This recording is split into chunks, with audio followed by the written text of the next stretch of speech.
Welcome to A Few Minutes with Jesus. We're continuing with Holy Week. We're continuing with Thursday. This is part 2. So if you missed part 1, go back and watch it. But we're looking at Jesus, the servant, doing what many would have trouble doing. Because after they had finished eating, Jesus got up from the table. He removed his outer garments. He wrapped a towel around himself, and he sat down to wash their feet. Now, typically, washing feet was a servant's job. When you went to somebody's house for dinner, when you went to somebody's house as a visitor, typically the servant would wash your feet. That was part of what was expected. And so Jesus went over, he sat down to wash his disciples' feet. And, even Peter struggled with that. He's like, Lord, not my feet. You can't. And Jesus said, if I don't, then you can't be one of my disciples. He was trying to teach them that we must be servants first.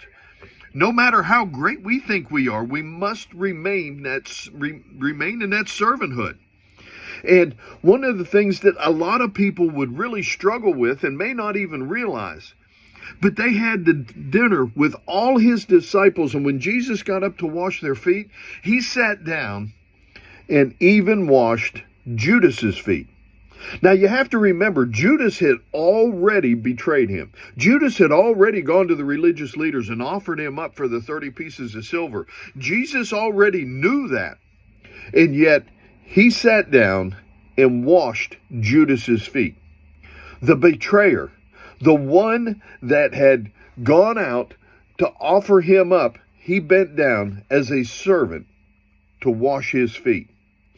And so Jesus was trying to give this great example to say, no matter what, we must remain servants. We must keep that servanthood first. No matter how great you think you are, no matter whether you think you're above somebody else or not, we must stay that servant. We must keep that servant's heart, and even to those that harm us. And so Jesus was giving us that great example, and he washed all their feet. And he said, you don't understand this now, but you will. You will understand this later. And just like the communion with the example of that, I just wonder the thoughts that went through their mind when they finally understood exactly what Jesus had done for them. We got to understand, God loves us. He gave us a great example, and we need to follow that example. So just remember, he loves us, and so do I. Be blessed, my friends.